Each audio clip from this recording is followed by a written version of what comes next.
Je prends le relais donc de ce rapport oral pour vous dire qu'à l'issue de la réunion de ce matin, la Commission des Relations extérieures et la Commission de la Défense nationale ont donc adopté, comme vient de le dire le collègue De Vriend, une proposition de résolution dont les demandes principales sont nombreuses, mais pour chacune importantes, et j'en citerai quelques-unes. D'abord, continuer à soutenir l'Ukraine et ses citoyens face à l'agression de la Fédération de Russie et reconnaître officiellement l'état d'agression de l'Ukraine. Ensuite, continuer à œuvrer au sein de l'Union européenne pour une approche commune sur les plans diplomatiques, humanitaires et militaires. Troisièmement, soutenir toutes les initiatives bilatérales ou multilatérales visant la recherche d'un cessez-le-feu. Ensuite, tant sur le plan national qu'au sein de l'Union européenne et en coopération évidemment avec d'autres États participants, renforcer les sanctions économiques visant les banques, les entreprises russes, ainsi que plus spécifiquement celles visant les secteurs économiques et l'élite politique et économique russe, et notamment en prévoyant un mécanisme de confiscation saisie de leurs biens mobiliers et immobiliers, tant sur le territoire belge que sur le territoire de l'Union européenne. Ensuite, le texte demande d'examiner de quelle façon la Belgique pourrait devenir aussi vite que possible économiquement indépendante du gaz, du pétrole et de l'uranium russe. Il demande aussi d'apporter assistance humanitaire et médicale à la population ukrainienne, tant par la voie d'apports directs en Ukraine que par l'organisation de l'accueil des réfugiés et de blessés en Belgique et au sein de l'Union européenne. Le texte demande aussi de plaider au niveau européen et d'organiser au niveau belge un débat approfondi, et c'est important, sur l'architecture de la sécurité en Europe sur le long terme, mais aussi de réfléchir au financement de l'architecture de la sécurité en Europe. Avant-dernier point que je voulais mettre particulièrement en avant, il s'agit aussi de soutenir la Cour pénale internationale dans les défis qu'elle aura à relever dans le cadre de son enquête sur la situation en Ukraine et d'appeler la communauté internationale à faire de même. Et enfin, chers collègues, d'établir les démarches nécessaires en vue de garantir à terme la sécurité alimentaire de la population en Belgique. Je vous remercie. Merci Madame la Présidente. Monsieur Boukili, je m'arrête sur un élément que vous venez de souligner dans votre argumentation. Vous condamnez l'attitude russe en vous référant à son époque tsariste. Et vous l'aviez déjà fait en commission. Vous aviez évoqué cette période tsariste comme l'élément qui motivait Poutine dans son agression, dans cette dynamique impérialiste. Et je m'étais fait la même réflexion en commission, que ce faisant, vous preniez surtout soin de, quelque part, ne jamais revenir ou rappeler la dynamique de Poutine, qui trouve aussi ses racines dans cette volonté de rétablir les frontières de l'Union soviétique. Est-ce que, en vous référant au tsarisme, est-ce que vous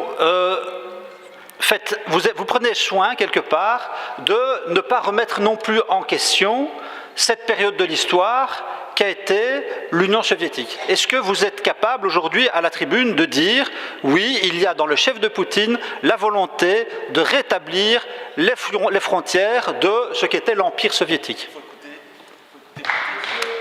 Moi, il y a quand même quelque chose qui m'interpelle dans vos développements, c'est que vous comparez le conflit en Ukraine avec, par exemple, le conflit en Libye, avec, par exemple, le conflit en Afghanistan.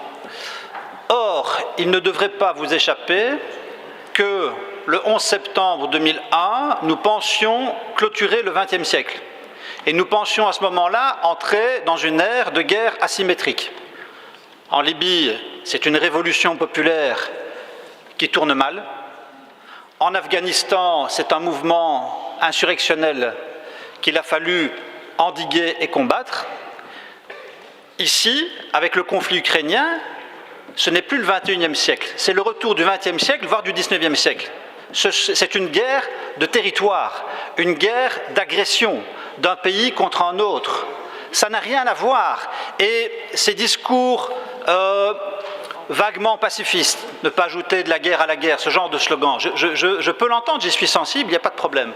Sauf qu'à un moment donné, si vous voulez plaider la paix, vous devez être clair sur quelle paix. La paix de qui? La paix de qui?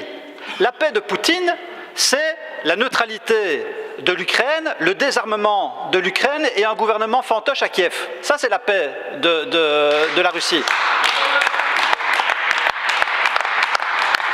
La paix de l'Ukraine et la paix que mon groupe soutient, et je pense l'immense majorité de ce Parlement, c'est une Ukraine souveraine, indépendante, qui a le droit de choisir son destin et ses propres alliances. Et c'est précisément ce que Poutine lui refuse. Donc, plaider la paix de manière vague, de manière abstraite, ça n'a aucun sens aussi longtemps que vous n'expliquez pas quelle paix vous voulez, quel équilibre, quel rapport de force et quelle souveraineté pour l'Ukraine. J'étais, au moment de la guerre, ou du début de l'attaque, de l'offensive russe sur l'Ukraine, j'étais à l'Assemblée parlementaire de l'OSCE. Il y avait là-bas mon collègue ukrainien, mon collègue américain, mon collègue britannique, et par vidéo, il y avait le collègue russe, vice-président de la Douma. Son discours était sans ambiguïté. Nous allons maintenant dénazifier l'Ukraine et la désarmer. Ça veut dire quoi? Ça veut dire qu'en réalité, on va faire tomber le gouvernement et on va raser le pays. C'est exactement ce que Poutine est occupé à faire depuis 2 semaines. Oui, et ça, je le condamne complètement. C'est quoi le problème? Alors, non, attendez. Je vous dis simplement qu'aujourd'hui, manifestement, c'est une évidence pour tout le monde, Vladimir Poutine ne veut pas négocier. Il ne négociera que lorsqu'il aura détruit l'essentiel du pays qu'il attaque et qu'il aura dès lors établi sur le terrain le rapport de force le plus favorable avant de commencer à négocier quelque chose. Et si on ne fait rien aujourd'hui pour rétablir ce rapport de force, ou en tout cas faire en sorte que le rapport de force soit le moins déséquilibré possible, et bien faire précisément ce que nos collègues ukrainiens nous ont demandé hier lorsque nous les avons reçus par visio en commission des affaires étrangères, c'est-à-dire les soutenir par des sanctions fortes, c'est eux qui les réclament, ce sont nos collègues ukrainiens. Nous sommes pour des sanctions fortes contre la Russie et la livraison d'armes. Ils demandent par ailleurs une no-fly zone. Et par ailleurs, ils demandent une no-fly zone. Vous êtes pour la livraison d'armes? Et donc, ne soyons pas naïfs. À partir du moment où Poutine fait résonner les armes, il faut aider les Ukrainiens à résister à ces armes en combattant les troupes russes qui sont sur le terrain et qui détruisent aujourd'hui des villes entières en tuant des femmes, des enfants et des vieillards. Pardon?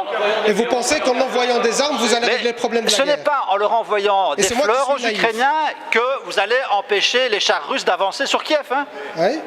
À un moment, il faut sortir de cette espèce de naïveté, parce que je suis désolé. C'est moi qui suis naïf. Hein. Vous me dites qu'il faut envoyer des armes pour arrêter la guerre, et c'est moi qui suis naïf. Je pense qu'il faut répondre à la demande des Ukrainiens. Il faut leur donner les moyens de se défendre contre l'offensive barbare de la Russie.